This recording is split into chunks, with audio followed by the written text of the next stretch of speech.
We are live at Hero. The governor, Dr. Alex Otti, is in the city of Abia, inspecting all the whole work that is ongoing. You could record that different roads are ongoing now. The construction of different roads are ongoing in the city of Abia, and he is here in the city of Abia to inspect some of this road and see how the work is ongoing. We are live now in Hero. We are at Hero now, and the governor is here to address the people. You can see the crowd. The people are here. That is the joy to tell you when a good leader is on the seat. People 400% rejoice.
Something on fire, so we keep checking it to make sure that it doesn't burn.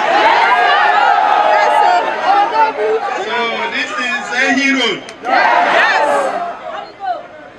By a corner.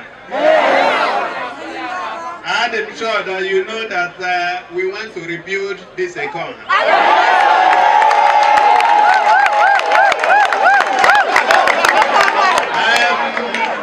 But most importantly, road is strategic, and we had awarded it. The contractor tells me that it will be ready before the end of this month.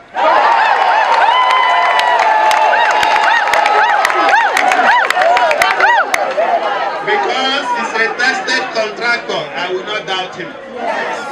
But my mandate is that this place should be ready before the rainy season. I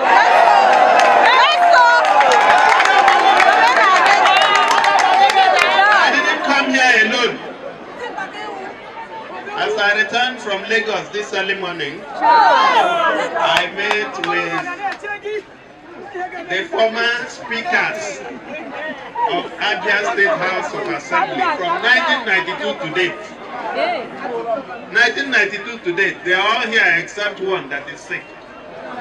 So, after our short meeting, I decided that they should join me for inspection. So they are here with me.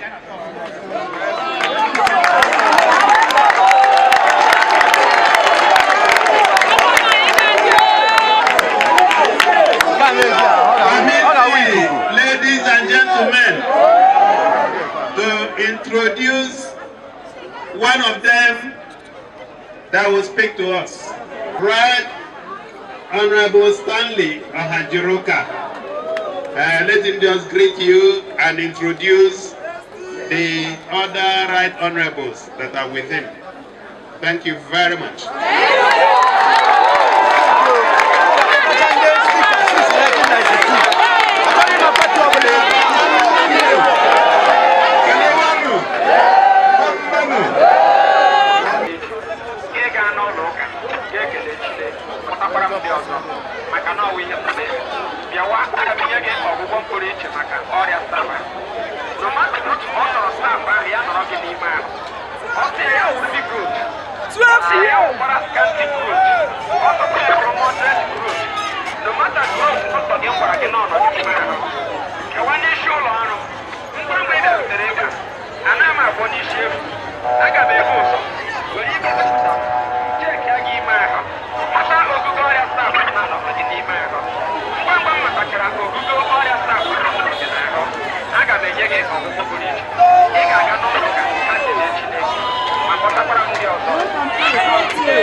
Thank you.